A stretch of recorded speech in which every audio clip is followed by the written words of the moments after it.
there's so much we are going to talk about, including like, oh my God, the fact that you went so viral recently. Well, that's to do with longevity, Rave.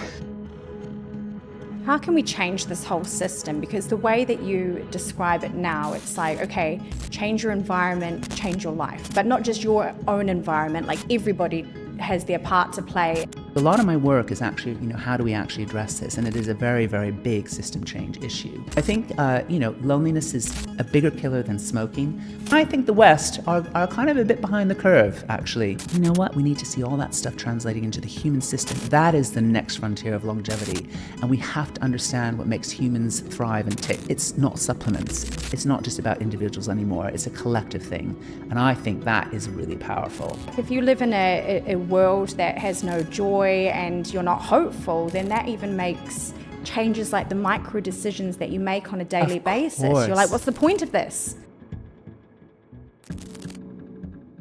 Hi everybody, and welcome to another episode of Hyperscale. And I've got a very special friend with me on the show today, Tina Woods, and we are going to be talking about all things human connectivity, longevity, how to hack our biological age. Tina has been going extremely viral in the media recently, and she's going to be telling us all about it. Welcome to the show, Tina. Thank you for having me, Bryan. It's great to be here. It's always so fun to run into you. I love how we travel around the world and we're at these conferences and then it's like, oh, it's Tina, it's my friend. I love it. No, it was great. It was great to bump into each other, but I love serendipity, actually, and that's what I love about going to conferences, the randomness when you meet people. It's a great thing which we need to get more into our lives, this random chaos element. Absolutely. It does sometimes feel like our lives have become a little bit, it's almost like the same old, the algorithmic, the mundane sort of thing. Less room for chance and serendipity and sort of,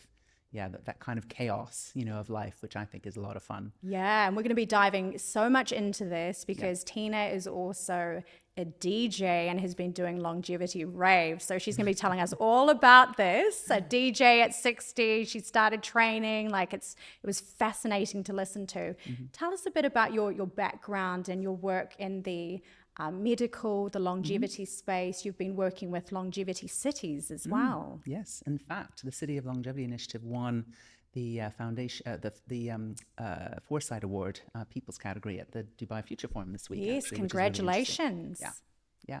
So a little bit about my background. So I, always fascinated by science and studied genetics at university. I was pre-med, decided not to go down the sort of the medical route just because I just realized it was just too sort of pre-programmed, the whole kind of discipline and sort of training to be a doctor. But I was always fascinated by science and I studied genetics, and I finished my degree right as the Human Genome Project was kicking off, and I was really, really excited about that. And of course, fast forward, to the present day, we've the Human Genome Project, decoding the whole sort of human DNA, revealed a lot of stuff about us as people and as humans. But actually, what it revealed more than anything is that genetics is actually only a small part of the story. So that, and that's relevant because it kind of frames my whole approach to understanding human health, well-being, and longevity with all the work that I'm doing now, which is very, very focused on system change and how do we move a very broken model of healthcare, which we really do have in most of the westernized world, where we kind of leave it too late and then we kind of go see a doctor and go to hospital when we need to be fixed. And actually what we really need to be doing is to stay healthy and well for as long as possible to avoid seeing doctors in hospitals. So really, and with the science and the technology and the evidence now, we're seeing that actually 90% of disease is actually not linked to our genetics specifically. It's actually the environment and the exposures that impact our genetics. And so that's the kind of epigenetics piece, which is really, really interesting because it's kind of showing a spotlight on all the factors in our life, the stresses, the toxins, all these things that are really, really, really dragging down our health and are actually really starting to become an economic problem. So, for example, in the UK where I'm based, but also in the US, for example, where you have a situation where they spend far more than any country in the world as a percentage of their GDP on healthcare. But actually we are seeing declining life expectancy. And that's crazy when you think, so there's something wrong with the system. And actually the thing that's wrong with the system, and the same similar sorts of things in the UK and other parts of the world, it's basically because we rely too much on just leaving it too late. It's sort of like we rely on the quick fix. We kind of, get broken, and then we want to be fixed. And actually what we're realizing, that's actually a really, really serious problem that we're grappling with, because we have an aging demographic. And of course, we have more and more chronic diseases, and that's actually literally dragging down the economies of countries. So the UK is really struggling with this. We've got, workforce inactivity sort of dragging down the numbers in the labor market, and especially in with young people. So it's a really, really serious problem. So it's almost like the burning platform has really arrived in many, many shapes and forms, with just the sheer sort of socioeconomic realities of this. So a lot of my work is actually, how do we actually address this? And it is a very, very big system change issue. So I look at it from the point of view, and in the last, so I'd spent a lot of time with my professional world, kind of working quite closely actually with pharma and biotech for about sort of 35 years or so. And then about 10 years ago, I was really interested in the impact of science and technology and data, and sort of increasing information and power and agency to people, to individuals, and how that would change health. And so what I was really fascinated by was to kind of work out, well, how to do this from a system change perspective. So I kind of started out, at the age of 52 with a blank sheet of paper. I thought, you know what, I'm going to kind of try and work on this problem. And, didn't have a name, a brand, or nothing. I was 52, actually, hitting the menopause, which is never an easy time for a lot of women. My kids were starting to think about going to university. So I kind of thought, well, maybe this is like the time to take a risk and do something really quite different. And I was kind of thinking, I want to do something that had sort of, positive impact. And I could see all the vested interests that were sort of creating a real gridlock on this, the status quo, the system. Lots of money is being made in chronic diseases, and I have to say pharma is one of them. And of course, we've got food companies. The food industry is another one. They make a lot of money, making us sick. Obesity is driven by ultra high processed food. So we've got some really serious issues. And of course, we have legacy cultural mindsets, thinking, leave it till we just need to get fixed by our doctor. So lots of very, very big things that need to be unpicked to drive system change. But this is where the role of technology is really interesting. And I know Hyperscale is all about technology. So I was fascinated and became very involved in actually doing some very actually some pretty big projects in the UK. I got involved in working out the impact of AI on our NHS, our public healthcare system. And actually, and this is like 8 years ago when I was asked to kind of do this very big kind of analysis. And it kind of catapulted me to become like one of the early stage AI experts in health. And then I also got involved with the UK Research and Innovation Initiative, a big grand challenge program where the government were putting serious money into dealing with the challenge of the aging society. And actually, what I spent a lot of time trying to do is actually turn it on its head. It's actually, there's an opportunity of the aging society, and actually we have all the technology and the science to keep us going for longer, but we have to see it from the point of view of keeping us healthier for longer, because that's the economic piece and the economic prize. And of course, that's much more fun. I mean, keep healthy, for as long as possible. You get your energy, your vitality. You can keep doing things, rather than get sick and sort of depressed and all the rest of it. So it was quite interesting. That was a big kind of turning point, I think. And this is actually when we first started hearing a lot of the stuff coming out of Silicon Valley. And of course, it was sort of like, all this sort of radical life extension stuff that the billionaires were all kind of funding. We're going to live till 300 years old, so ever. We're starting to hear all this sort of stuff. And actually, it's interesting because COVID actually changed a lot of the thinking around that. And I think a lot of people started to realize, what, health is like really important. Yeah. We've seen the damage, to, the millions of people. And it was actually, the older generations, elderly, people who were in poor health, who really got decimated by COVID, immune system resilience. Yes. And so that really started to change how we see longevity. And so over the years, a lot of the work that I'm doing is actually really looking at how we can harness the science and technology of longevity to really, really deliver improvements in health and resilience and flourishing at a population health level. But to be able to do that, you have to understand what's really happening at an individual level. And that is the holy grail of longevity science. So we're all working. And I would say the interesting thing is that a lot of the focus was what I call in the classic kind of biomedical model, which it's one of the issues that I think the US are struggling with, and I think are a little bit behind the curve actually, because they've been very, very focused on the magic bullet, the magic cure, the pill that will enable us to like live to 150 or beyond. That actually is part of the problem, because we have to see it much more widely than that. And this is where the Exposome Project comes on. Hi everyone, I'm going to make this quick so you can get back to enjoying this episode of Hyperscale. But I have a small favor to ask of you. I really need your help in order to take this podcast to the next level. And it all starts with you, our amazing listeners. By hitting the subscribe button, you not only tell the world that you're part of a community of big thinkers who are hungry for knowledge and fascinated by innovation, but you also help us bring even more amazing guests onto the show so that we can shape the future by asking all the right questions. I actually pitched the idea of the Human Exposome Project because the exposome is something that I've been talking about for about 5-6 years now as a scientific framework to really understand how we need to move upstream into health prevention, actually, and linking in with the whole kind of longevity debate, because it's the longevity debate, it's slightly tinged also with some real issues around how we actually talk about longevity, because people think about it in very, very different ways depending on who you talk to. And I'm really interested in bringing longevity into the mainstream so that as many people as possible can benefit from all this wonderful technology. Yeah. So the exposome, it was a frame for how we were talking even about the City of Longevity work that I've been involved with since day one, that it started about 4 or 5 years ago now. We wrote about it in The Lancet, which is one of the leading peer-reviewed journals, 5 years ago or so. And actually, I was invited to sit on the Future Moonshot Committee for X Prize through Jamie Justice, who's a very good friend who runs the X Prize for Health Span, which is underway at the moment, $101 million prize. And I pitched the idea of the Human Exposome Project because it kind of answered all the missing pieces of the puzzle that you really have to look at to really understand human health span, resilience and flourishing, all the exposures in a wider environment, which no individual necessarily can control, because that's really important to understand. There's the individual agency, but then there's all the other stuff which you may not be able to do anything about. For example, air pollution, or if you're really poor and you're from a socioeconomically deprived background where you don't have the resources, the knowledge, or the money to be able to go to a fancy longevity clinic, or if you're really stressed at work, or if you're going through a divorce, or if you're, PTSD or trauma, all these sorts of things, aren't easy to fix sometimes. And this is the exposome, the reality of the exposome, and also things like the quality of the food that you eat, like ultra high processed food. It's cheap, it's junk food, we're addicted to all this sort of stuff. So this is all the stuff that actually is a really important part of the puzzle, and is actually probably the biggest part of the puzzle to really, really achieve health span for everybody. So the Human Exposome Project, I pitched at the X Prize actually a little over a year ago. It didn't make it to the finals, but it got a lot of attention and recognition as being something really important, also to complement the Health Span Project, actually.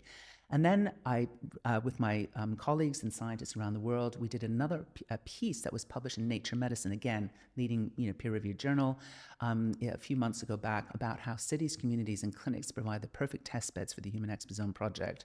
I was then invited to sit on the steering committee for the Human Exposome Project that was actually being incubated and then launched in Washington this year, backed by Bloomberg, Johns Hopkins, Columbia, all these heavyweight academic institutions were behind it.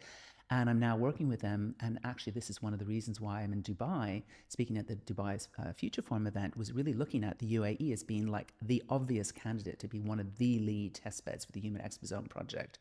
And so that's been something that I'm very involved with. I'm speaking to areas around the world to become, test bed projects for this huge international endeavor, which is going to be even bigger and more complex than the Human Genome Project. It's going to be a really big deal. And actually, that's what we need to really drive the system change. Because once you have that evidence and impact and understanding what is happening at an individual level, because of course we have the quantum sensing, the AI, and of course all the new, the generative AI, the AI agents, and all the rest of it, and of course systems biology, we can actually, and there's already a lot of research happening, being able to understand what is happening, the impact on our individual biology, our genetics, as a result of all these external exposures. And once you aggregate that up at sort of city level, at national level, at international and global level, it's going to, countries and governments and the big money sitting in pensions and in institutional investments, they're all going to think, hang on a second, we are like getting this really wrong, leaving us getting ill before we get fixed. We have to keep people healthy and well. And actually what I find really exciting is that for those countries who've done the numbers, and and I'm talking about the Middle East, for example, they've done the numbers. It's like, if you keep healthy and well till like 65, you are probably at your most productive. So at the age of 65, if you're healthy and well, you'll probably be the most productive citizen on earth, because you've got the knowledge, you've got your health, your vitality, you've got your wisdom, your empathy. Totally. and you can pass that down to the generations. You're still consuming in the economy, you're still active, you're still looking after your family. And if you can push that to 85, and this is where the longevity science is really interesting, you will be even more productive. And that will then have, huge implications on the bottom line of countries, the economics and the society. And of course, the societal impact will be huge, your quality of life, your vitality, your energy. So that's kind of like where we really need to be. Yeah. So that's what's really exciting about being here, because there's the energy, and of course, the climate change, human and planetary health are completely interconnected. Yes. Excess heat deaths from climate change, air pollution, too many cars, reliance on petrol, fueling, the atmosphere pollution, all the rest of it. You have to see it as a system change thing, and you have to connect it with planetary health. So that's the beauty about the Human Exposome Project. And, my discussions here, people get it, right? They think, yeah, this makes a lot of sense.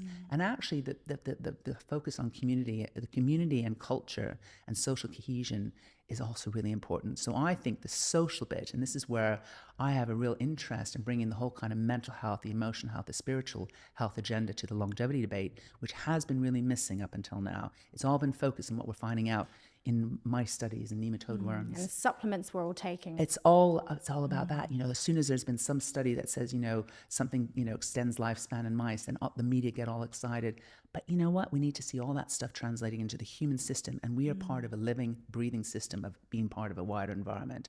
So that is the next frontier of longevity. And we have to understand what makes humans thrive and tick. It's not supplements. It's like joy, happiness, purpose, meaning in our life. That actually, and the science is telling us, that actually has far more impact at scale and also at an individual level. So the converse of that, and this is, again, the burning platform, the converse of that is loneliness and social isolation. The disconnection that we have in this digital world is actually driving down the health of across all age groups, and particularly, which is a concern for me, as a mother of 3 sons who are in their 20s, I can see the impact of digital dystopia and what the kind of things digital do you world. see? Well, there's and of course COVID didn't help, but people living behind screens, not seeing people in the real world anymore, kind of even relying on dating apps. When you're in your 20s, you don't even know yourself. So how is an algorithm going to tell you who you should be meeting? This is where the randomness and how we kind of used to do it in the old way, through your family networks, your friends, through just sort of being out and about, going to clubs, the randomness, the serendipity.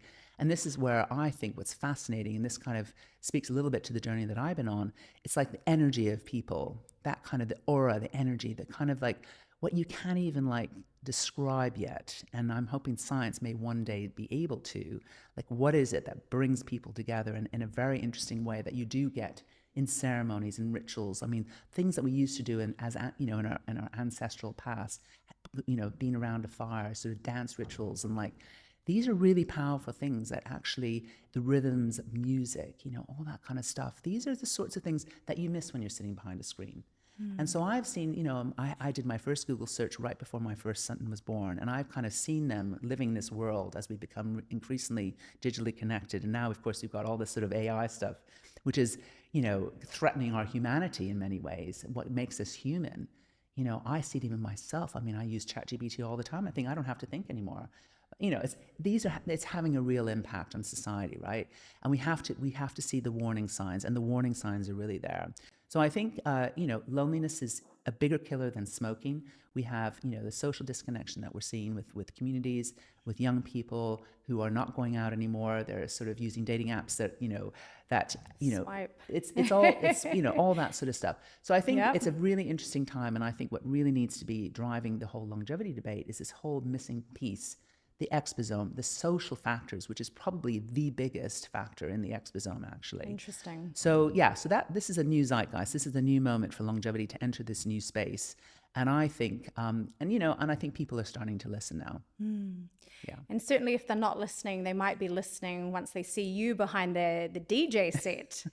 Well, Tell us about these raves you've been doing. Well, that's a really interesting part of the story. And you know what? Everyone has a story, and actually how they engage with this. Everyone has a story about what life means for them and actually what their health means for them. And so I kind of got to this point where, and again, I'm a very questioning person. I'm a very curious person. And I had this epiphany moment when I was 56, and this is just coming out of one of the big COVID lockdowns where I So went how old are you dancing. now? If you So don't I'm mind me 61 asking? now, 61, 61 yeah? and a half. Amazing. And so I kind of had this epiphany moment, it was post-lock, and I guess maybe I was 57. And I went dancing with some girlfriends. And there was joy in the street because people were going out again, right? And people were going to restaurants again, going back to the clubs. I went to a party, and then we were ready to go home. And of course, a lot of my friends had moved out of London because that's what happened. They were living, back home or whatever. And we basically decided to go dancing after this party we went to. And we were on my way back actually to my house. And we just went dancing all night, and we had the best time. And I just kind of realized, and had this epiphany moment, and I would have been like 56 then. And as a woman, and of course there's andropause with men too. You go through this phase in life, and my sons were growing up, and you kind of forget about you, right? Because you're so focused. And I was a workaholic. I mean, I had my work, and then of course I was very focused on my family. Of course, they always came first. And I kind of reached this point because my sons were going to be okay, even though, they went through this whole kind of digital sort of craziness and this world of digital, which impacts mental health basically for most people nowadays. And I thought, you know what, my sons are going to be okay. They're off to university. I've kind of made my way now with my whole new gig. It's starting to really take off. And I thought, you know what, I just had this realization. I'm Tina Woods. I've got this whole new stage in my life, and this music and this dancing, and I had this light bulb moment. This was like a lightning bolt that just went through me. And I just realized that this music and dancing was going to be a really important part of my life, because I just felt my mind, body, and soul kind of like coming together. And so in the years since then, I have just have done a lot of dancing, and of course have come really close to the music that I love. And my story about becoming a DJ was a little bit by accident. My feet, I realized I had to get fixed because it was starting to impact on my mobility when I was down. So I was going raving all night, and I love mountains. I do a lot of mountain climbing, and I'm very active, very active sports wise. And I had these feet, which I knew needed surgery. And, people have heard of bunions, but this is much worse than bunions. So I had real pain in my feet. So I knew I had to get my feet fixed. And so I finally found a surgeon. He did all the Olympic athletes, pro tennis players, Wimbledon and celebrity football stars. Like, give me new feet. And I thought, if he can do them, I can trust him to do my feet. Yeah. So I found my surgeon, and then he warned me that the recuperation would be like 6 months. And I thought, oh my God, time. how am I going to deal with Especially that? for you being so outdoorsy and everything. I'm so physically active, and it's part of my whole mental health and my emotional health and spiritual health. And I thought, okay, how am I going to deal with this? So then I thought, I'm going to learn how to mix music. And by then I had loads of friends as partners who I used to go dancing with. So one of my friends, who actually is one of my co-DJs for Longevity Rave, and who actually we together founded Longevity Rave, we learned how to mix music during this period when I was recuperating. And then we decided to hold a Longevity Rave. And we were absolutely staggered by the success of this. And then, of course, because I'd learned how to DJ, and then we held our Longevity Rave, when the press found out that I'd learned how to DJ at the age of 60, then all hell broke loose since then. So ever since then, Longevity Rave has kind of caught the imagination, this zeitgeist moment. So initially the story was like, oh, what is this crazy woman at the age of 60 learning how to DJ? Because of course that was the fascination. But then I had this whole story about my biological age reduction, and I put it down because when I was What is your biological age reduction? Well, so I mean, it's a really good question, because it's one of those things. There's a lot of debate and controversy, because there's a lot of people who say, oh, I took this test. Oh yeah, I'm like 20 years younger than my chronological age. That is a mistake, because actually it is still more of an art than a science, all this stuff. And there's been a lot of people who are very, very well regarded, scientists and entrepreneurs. For example, Matt Caberline will say, don't do any of those consumer tests because they're all rubbish. I've tested them, and they all give me crazy, variance in the numbers of my own biological age.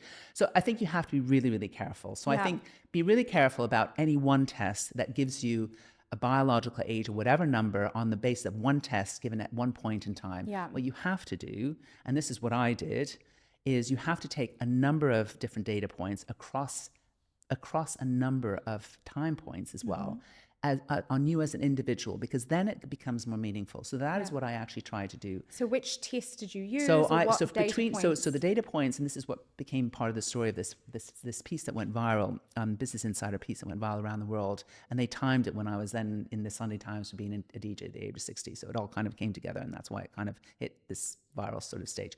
It was between the age of 56 and 60 where I had a number of data points, including, for example, glycan age. So glycan age is a really very popular consumer test. I did a test at the age of 56, and I know that the CEO really well. And I did another test when I hit 60, and I thought it would be really interesting.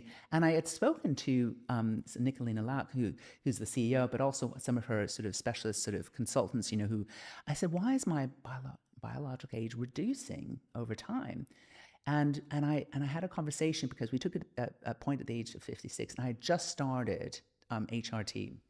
So, estrogen. So what does that stand for those listening? So HRT, so it depends on what, so I started HRT, and I actually started on a patch, but then I moved on to bioidentical hormone replacement therapy, estradiol, progestin, and actually added in a bit of testosterone, which is interesting as well, because, so I was kind of experimenting with the HRT, and what I realized is, you like all things, you have to kind of get the right formulation, you have to get the dose right, and all the rest of it. So I was on this journey of HRT, but I was also on this journey of like really working out my life and what really gave me meaning, purpose, and joy in my life. So over those 4 years, I was going this trajectory, and of course, dancing. And of course, my relationship with my friends and my husband, we became really involved in the whole dancing scene. My husband started raving with me. We do a lot of mountain climbing. He actually stopped all this crazy, well, he still does a lot of this Ironman stuff, but he actually gets a lot of joy out of the dancing. So he's doing a lot of dancing, because this Ironman stuff can get a little bit heavy. It's all about like performance, like, muscles, muscles and like training. It's like all very kind of alpha, man stuff. And very kind of quantified self stuff. And there's not enough joy in it, to be quite honest. And so the raving thing is actually a lot of fun. And you get a lot of exercise, believe you me, when you go raving. So I was on this journey, and I had a lot of conversations with people, because of course the technology was getting better. So I know a lot of people in this space, as you would expect. I mean, I'm immersed in longevity. I know all the entrepreneurs and scientists, like Humanity, I know very well. So they have an app, which is great. And actually that app, shows your biological sort of age trajectory, and I could see if I exercise more, my trajectory, my biological age reversal would go. So this glycan age. It was like test, glycan age, but also Humanity. So there's a whole bunch of different stuff I was testing. So I had a number of data points between the age of 56 and 60, and then I had a whole workup at one of the leading edge clinics in the world, which is Longevity Center Europe in Warsaw. And of course, I'm very involved in the International Institute of Longevity as their executive director. And we're looking at this whole sort of, new frontier of longevity, looking at all the stuff that we've just been talking about. So that became the substance of the article, because I actually had a number of data points to measure. So on various trajectories, and this is where Longevity Center Europe, my cardiac age, my heart age, my my metabolic age, my cognitive age, and actually my cognitive age was actually the lowest, even below my glycan age. So I think. So how did you measure your cognitive age? What kind so you of have to take quite a scary test, which takes about an hour, and it's quite daunting. And so it basically measures your speed of reaction, your sort of your complex thinking. It measures your cognitive ability on a number of different parameters. And that was actually the test that I was most sort of scared of, because your cognitive age, and the whole kind of risk of dementia, that's a biggie, and but I was hopeful that, and of course, my own grandfather died of dementia, and so and there's some heritable risk in dementia. Actually, most of it is to do with your lifestyle. And I thought, what, I kind of live a good life, and my lifestyle is pretty good. So I had all of this sort of done. Yeah. And that became the focus of the story, and actually my journey. And I would say, I'm not doing any of this fancy stuff. I'm not getting like endless NAD plus strips and peptide, infusions and all that kind of stuff. So you're doing the hormone replacement. It's hormone replacement else? therapy. I do some intermittent, so fasting. Okay. I do fast, so 4 days a week, but it's not crazy. And I'm not a purist on any of this stuff. What was your time sort of split that It's basically I eat one meal a day, but really healthy food. And I do that for 4 days a week. And then I kind of let myself do what I want on the other 3 days of the week. So I'm not a purist about this, but I was looking at the evidence, And then, of course, I do exercise that I love, right? Mountain climbing, dancing. I love I love some gym stuff. I love Zumba, because it's also dance. And actually, the choreography of Zumba, that's actually a really good cognitive fitness sort of exercise. So I do all that sort of stuff, and I spend a lot of time with my friends, and I have great relationships with my husband, my family, 3 sons. And, you know, it's not complicated. It's actually a lot of the sort of the substance of what you hear with the blue zones, which of course has been criticized for not being kind of evidence-based enough. But actually it Yes. is kind of just going back to eating really great food, not ultra processed, like as like least processed as possible. I cook all my own food. Like I really rarely eat, stuff out of, sort of ready meals and all that. I don't really touch that sort of stuff. So it's very basic stuff. And so that was basically the substance of my article. So I kind of was like, it was kind of like a different point of view than what you were kept on reading in the newspapers and the media. And listen, like Bryan Johnson and his blueprint, listen, he's got his passion project. That's his joy. And I would say you have to be a bit careful because a lot of this blueprint will not translate to other people. That's his blueprint, right? And again, the message is you have to follow the science, and and this is where the good longevity clinics, they will see you as an individual, and you are very complicated as an individual. You've got a whole baggage, a whole history. There are no quick fixes to this at all. And unfortunately, a lot of people go to longevity thinking, hey doc, fix me, right? Yes. I've got a little bit of a health concern because a lot of people will have some sort of health worry or whatever. They want to lose some weight or whatever. But it's not an easy. There are no quick fixes in this space, and you can do some things that will do a dramatically improve your risk profiles and whatever. So that's great and that's motivating, right? But actually, it's a lot of the fundamental basic stuff. Eat well, exercise. Try and cure some of the stresses in your life. Sleep better. So it's a lot of very unfancy stuff that will actually be the ticket to really, generating your improvements in health that you want to see. So I think that is the message, and that was the message of a lot of the stuff. But of course, the fun bit was obviously the DJ and the longevity rave, right? So that, of course, and that was why I started getting a lot of requests. And of course, I speak a lot at international conferences, and I speak a lot at longevity conferences. But then, interestingly, I started getting a lot of interest in like mainstream clubs, and I did, some work at one of the big clubs in London, Coco, and they have the House of Coco, and they were really interested in this whole notion of making clubs healthy. Rather than being the dens of iniquity and getting wasted and Yes. doing all the stuff that damages your health, I actually see it as places for health, because of course they have the problem, and a lot of people will know that nightclubs certainly, especially post-COVID, and certainly in Europe, they're closing down. Yeah, I hear that dying. Young people don't. And They're Gen dying. Z don't want to go. They don't go because they sit at home not drinking and sitting behind their computer screens relying on dating apps. So it's like there needs to be a way to bring people back out, right? And so I would say the serendipity, the chaos, the randomness, the beauty of being in the energy of people in real life, that is magic, right? And that's what we need to bring back. And you don't need to drink and get wasted. I mean, you can drink, a little bit and not get wasted, or you can, abstain. And of course you have, non-alcoholic drinks. And I'm friends with all the people who make all these non-alcoholic drinks, and they're really great. And there's some like, there's David Nutt, at Imperial, he's his whole team at Imperial. I mean, they do a lot of, very interesting research in psychedelic medicine, but they also have just pioneered non-alcoholic drinks that work on the GABA receptor that make you feel less inhibited, but are non-alcoholic, sort of ways in where you can change what you drink, make you feel good. So this is all a new sort of territory that is out there. And of course, just dancing and the power of music. Oh my goodness. So I'm fascinated by this whole concept of joy. So joy, and actually going back to the conversation that I had with the team at Like an Age, I asked them, can you measure joy? Like, because they could see that it had huge impact on your glycan age if you were going through a divorce or if you were going through a stress. They can see it in the glycan age score. Interesting. So your inflammation profile, your glycan age, inflammation is really, really driven by stress. Okay, so you've got stress in your life, wherever it comes from, it has a huge impact. So we got in this conversation. Well, the converse of that, can you measure joy and happiness? And meaning, So that kind of got me thinking, and I've been thinking about that. And of course, that is the new zeitgeist. It's like, how do we get joy back in our lives, right? Because especially post-COVID, and especially because people are realizing that health and well-being, it's like a really precious gift.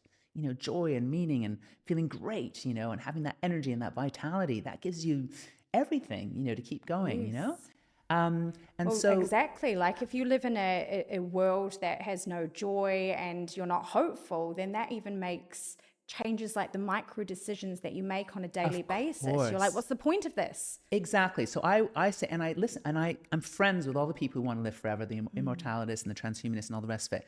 We all have our own take on life, and you have to respect that. But instead of asking for people, wouldn't you want to live forever? You have to ask the question first, well, what is a life worth living? And actually, joy is a really important part of it, meaning and purpose. So this whole notion of like, and of course, now we have the technologies now where you can start looking at that question. So that's been really fascinating me. And that has been, so we started, how can you measure joy? Yeah. And so now you can, because you can see it in your blood work, and you can see it now. And this is the exciting bit. We've now got technologies like mobile EEG sort of, trackers, that can measure human emotion, measure what's going on in your brain, and things like that. And you can obviously measure in your sort of, biomarkers and all the rest of it, oxytocin, serotonin, all these sorts of things. So it's now becoming more and more possible to actually look at this, right? HRV, neural synchrony, cardiac synchrony. Synchrony is a really interesting concept in human connection. So joy, human connection, synchrony, these are all the What is ideas. synchrony? Well, synchrony is when you're sort of physiologically, but also neurologically in tune. And so I'm really fascinated by what that means when you're with other people. So that's a whole new space that we're exploring at the moment using the new technology. So it's an open space. There's some really new research, which we're going to be factoring into the study of what happens when people dance, move, and are in kind of a rave environment. So we're kind of looking at this as kind of like a use case, which will lead on to a whole bunch of other use cases. So we're initially looking at it in terms of what is that power that you get and that energy and that kind of feeling of euphoria, and how can you measure it when you're in this rave context? Because I can see it, when I'm dancing myself, but also when I'm DJing, that the power that you get, and you can see. And I've seen it myself, myself as a dancer, but also when I'm DJing. When you have when you curate a set and you're seeing people coming together, moving together, and actually you start even people forming circles, kind of like what you see like in rituals. It kind of happens. It's really fascinating. So we're going to study that. So we've got a study that's we're sort of working on at the moment. It's going to be an MVP sort of pilot, because what we'll want to do is learn from that and then scale up. So we've got a whole bunch of pilot sites already earmarked over the next sort of 6 to 8 months, where we're going to develop that study, show what is happening using all the technologies, what is actually happening. And what we want to do is actually start to address this question: how can you measure joy? And what is a metric for joy going to look like? And how can we use that metric, that score maybe, that will then start to be able to be factored into new products and services that give us joy and give us, and that has to be, and that is part of the conversation, overlayered with all the other stuff, what's happening, genetically, biologically, at a system level, organ-wise, spiritually, mentally, psychologically, emotionally. It has to be part of that puzzle, in this new frontier of longevity, because you're not going to get it if you only look at animals and worms and like looking at it from the point of pills and like what pharma companies and biotech can generate. There's a whole new ballgame. And I would say there's a lot of other industries that are starting to look at this. So this is actually really interesting, because I'm starting to speak to beauty brands, hotels, spas. We have, even this week, Global Wellness Institute are running a whole program around longevity in real estate property. I went to their New York event in June. So the big money is going to be coming not just from pharma and biotech. It's going to be coming from industry verticals like hotels, people that are building new places for homes, communities, neighborhoods, like here in Dubai, building places for flourishing, environments for flourishing, homes for flourishing. There's going to be, extra real estate value. If you can measure health and what happens when you're living in a great place, boy, that's going to make people wake up. So there's going to be a lot of money in longevity if you think about longevity differently. And this is where the Human Exposome Project, giving us the scientific evidence base for what will really promote those environments for human health, resilience, and flourishing. It's not just about health span.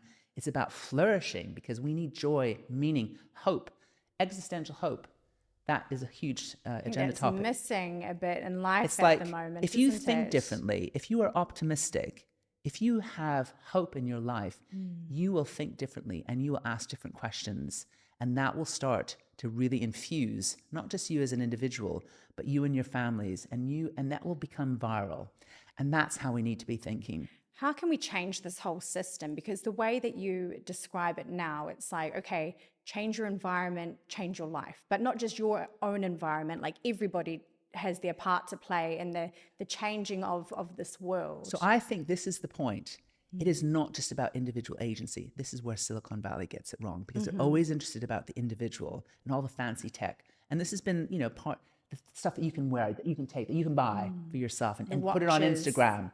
The BCIs, yeah. It is actually becoming, it is a collective thing, because you will have an impact on your surroundings. Obviously your friends, your immediate family, people who you love, right? But it will go viral, and it will become communities. It will become ever bigger. And that is what we need. That is the thinking. This is the thinking that we must bring into this whole domain of AI and all this new world that we're entering. It has to be bigger than just ourselves.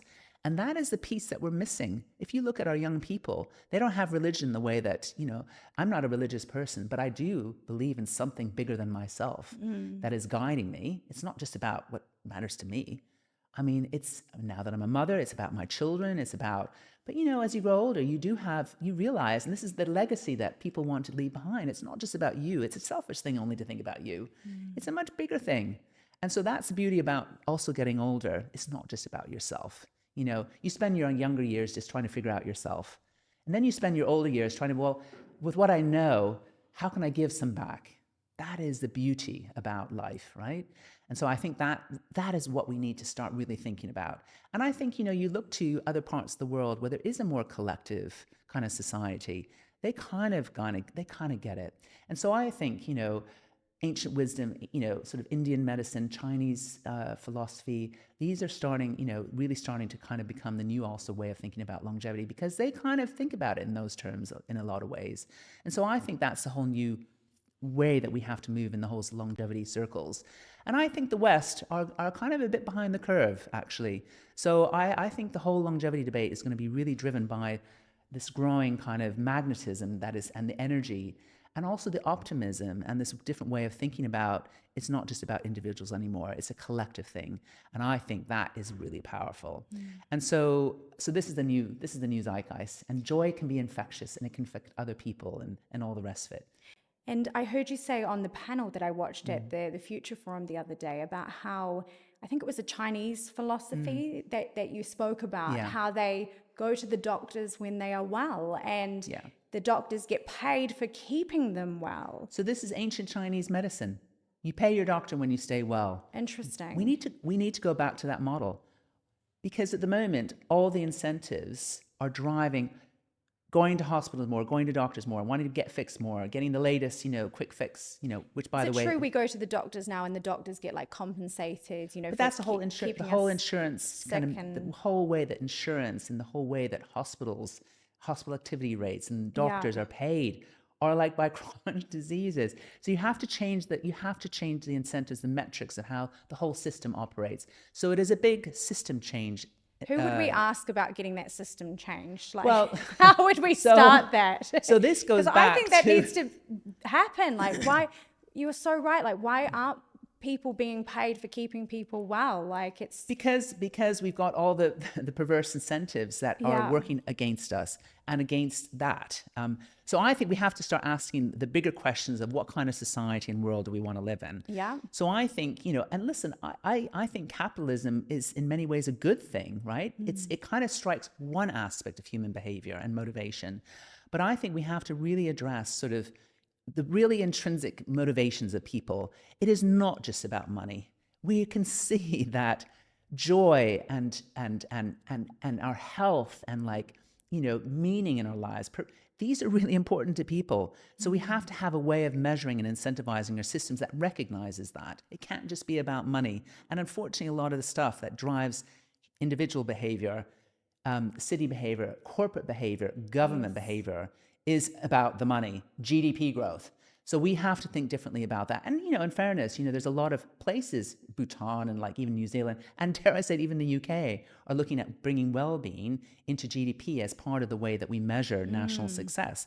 So things are starting to the penny is starting to drop because the burning platform has arrived so powerfully that we cannot ignore our health anymore, which is obviously linked to spiritual, emotional, and psychological health, because it is linked to our individual wealth and obviously to our economic and prosperity as nation.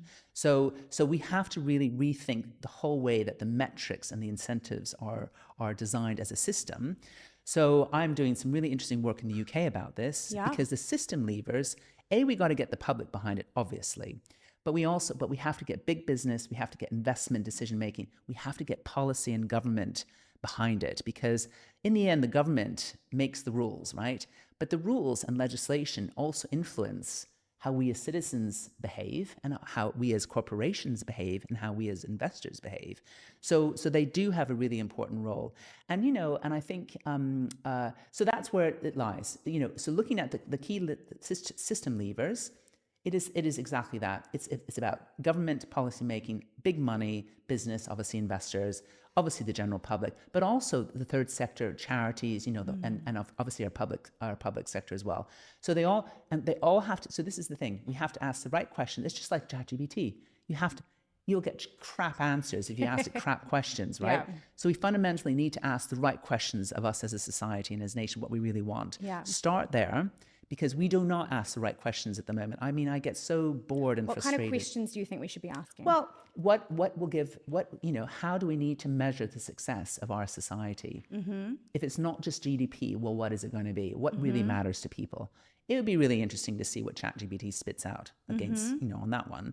And, and then how do we actually re-gear the system? If we know that prevention, we may not see a return on prevention for if you really want to, if you really want to see a return in prevention, you have to even start before birth. So this is the human exposome, right? Because our parents' lifestyle, stress, eating junk food, that will actually have an epigenetic bearing on their offspring. So there's a whole transgenerational thing that we have to think about. Interesting. So before birth, and then of course, good habits, have to start early in childhood, eating really great unprocessed food, not junk food, having good exercise in your life. These are habits, right? Behavioral habits that have to start early in childhood, and then across your life, instilling all those good behaviors and habits, but then having an environment where you are encouraged and nudged towards healthier behaviors, so you don't see a Kentucky Fried Chicken shop, on every street corner, and where it's cheaper than getting healthier food, where you're not constantly being asked to go into a car, and having your whole system laid out with highways. You have to have different policies, transportation policies. And if you're thinking about building a new city, well, don't build it full of freeways and highways where you're not allowed to walk, because, so it's a whole new way of thinking about how we design our environments. And so in new environments, I was fascinated when I started talking to the NEOM, Lion City in Saudi Arabia. This is 2 or 3 years ago.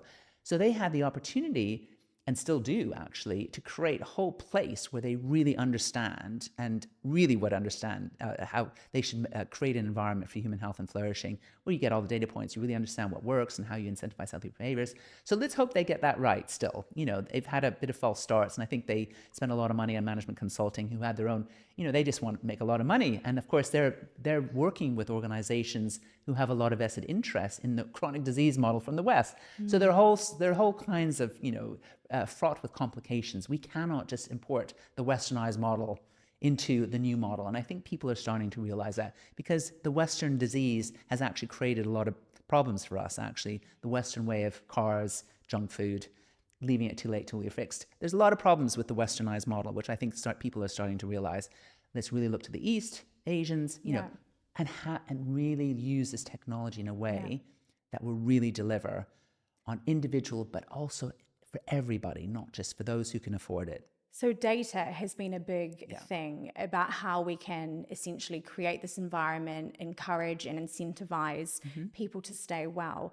How can we trust people with our data? Yeah. And you do speak about things like digital wallets or passports or whatever. Tell me a bit more about how you envision this. So this is a really, really interesting question, and a very important question, especially now, because we know that the big tech guys, I mean, just look at the wealth of, the 7 big tech companies, especially like Nvidia. I heard the share results this morning.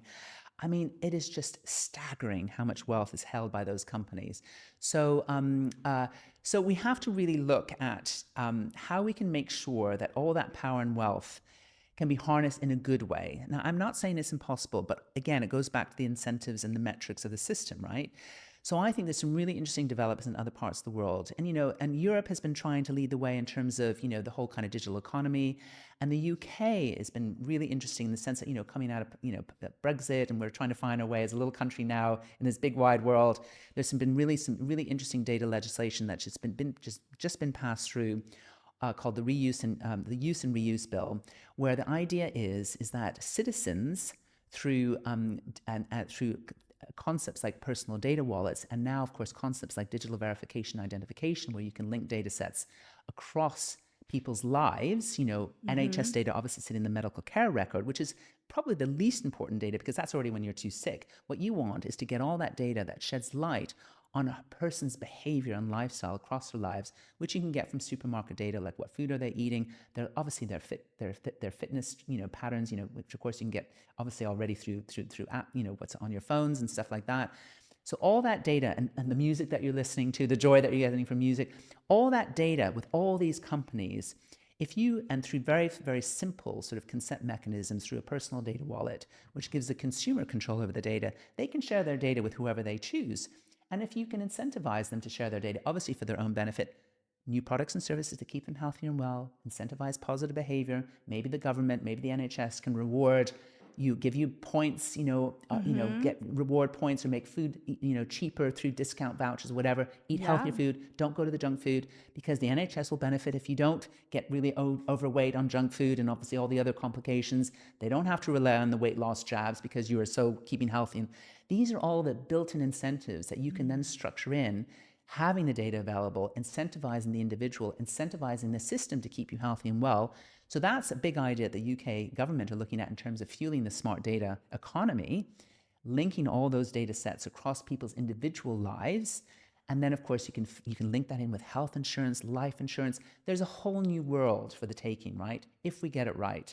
But giving it's about this individual. It's not about big tech deciding how they're going to incentivize you for profit gain in all their world. It's a different model. And there are different parts. So I'm also working and speaking to the island of Jersey, a really interesting little island, a channel island off the coast of the UK. They may be first in all this. And a bit of FOMO also really helps, because the UK government, they've got some good ideas, but they're still very, very slow. Yeah. Jersey, they want to become the island of longevity. They are really interested in becoming a human exposome testbed. Interesting. They can make their own laws because they aren't tied in with the UK government way of doing things. They want to do something really good for their population, which is a very mixed socioeconomic population, by the way. They have everything from the billionaires through to the socioeconomic deprived immigrant populations, etc. Very mixed environment. They have their share of, and they also know about food systems and air pollution and all that kind of stuff.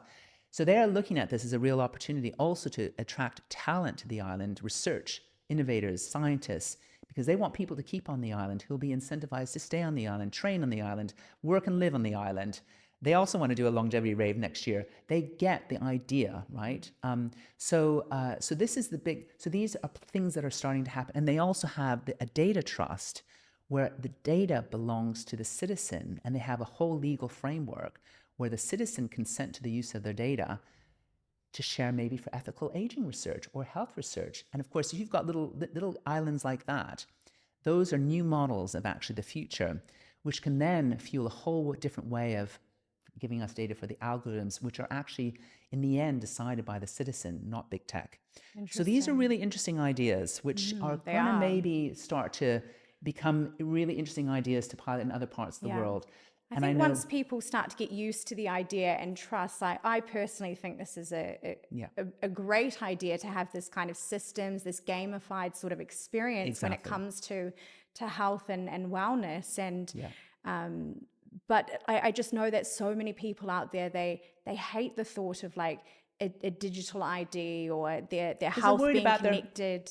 They're worried that at They're the worried end of about the day, their data people being take abused. things. Exactly. They're worried about that. Yes. But you know what? I've done so much work, and I've sat on so many citizen journeys, and I've done a lot of work on the ethics of AI. I mean, I sit on all sorts of committees and stuff, which I won't bore you with. But citizens and consumers, and same people, they are very happy to share their data if there's an immediate benefit for them. That's how the big tech model actually works, and that's great. They're also really happy to share their data for wider societal good. People intrinsically are good. They want, and this comes down to our sort of our altruistic nature, actually. We want to do good by our neighbor, for our children, people who matter to us. And actually, if there's a way that you can share your data for good, for public good, so I think there's a whole discussion that needs to be had on data as a public good and factoring that into the socioeconomic way of government decision-making. I think these are really interesting concepts where commercial and social returns go hand in hand. So they're not enemies. You can make a lot of money by doing good for humanity. That's where we need to be. That's where the world needs to be. I agree. You know? And this is where AI and the whole new world of what we're seeing, artificial intelligence, because there's a lot of worries about it. We've got to protect, in the end, what really matters to us as human beings, recognizing both the good and the bad drivers of human behavior. Greed, I would say, is a bad thing. Let's make it more around sharing and altruism. You can still make a lot of money being altruistic. So that's where we need to be. So, really work with human behavior, really, but in a very powerful and a very good way. Because I think that will only lead to much bigger and better things for everybody, including the billionaires and the trillionaires. So it's not a zero-sum game. So I think that's the opportunity. Well, thank you so much for coming on the show, Tina. This was fascinating, and I hope people got some really great takeaways about how to hack their own biology. I'm definitely going to be looking more into this whole joyfulness. Bioharmony might be a new word. Bioharmony, I love that. Yeah. Don't work against your biology, work with it and release Yes. it and make it flourish. Yeah. Interesting. Well, thank you so much for coming on the show. It's always a pleasure. Great to be here. And always great having these conversations with you, Bryan. So thank you. It's really nice.